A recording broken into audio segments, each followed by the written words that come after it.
Ali ibn Abu Talib roziyallohu anhu dan rivoyat qilinadi. Bir kuni Rasululloh sallallohu alayhi va sallamning oldiga bir ayol kelib shunday dedi: "Ey Allohning rasuli, men bir erkakka turmushga chiqmoqchiman. Nima maslahat berasiz?"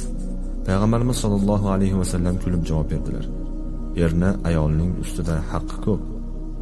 Sen ularni ado qila olasanmi?" Ayol aytdiki: "Ular qanday haqlar?"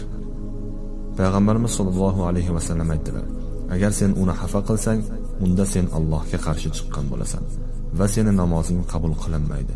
"Yana bormi?" dedi ayol. Payg'ambarimiz sollallohu alayhi va sallam aytdilar: "Agar ayol erining ruxsatsiz ko'chaga chiqsa, uning har bir qadamiga gunoh yoziladi. Agar ayol eriga yomon gap gapirsa, qiyomat kuni tili bilan osiladi. Agar ayolning boyligi bo'lsa-yu, lekin eriga yordam bermasa, qiyomat kuni uning yuzi qora bo'ladi.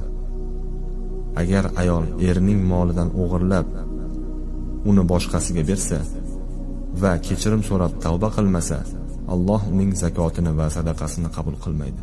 Ayollardan birontasi erini so'ksa yoki unga qarshi so'z aytsa, jahannamda tilidan osiladi." Bu so'zlarni ayol eshitgandan keyin aytdiki: "Ey Allohning rasuli, shu kungacha men turmushga chiqmadim. Bundan keyin ham turmushga chiqmayman." Payg'ambarimiz sollallohu alayhi va sallam javob berdilar: "Sen agar turmushga chiqsang, qancha savob olishingni aytib beraymi? Quloq sol. Agar ering senga Alloh sendan rozi bo'lsin desa, bu so'z sen uchun 60 yil ibodat qilgandan ko'ra afzalroq. Agar sen unga bir qultum suv beradigan bo'lsang, bu ish sen uchun bir oy roza tutgandan afzalroq.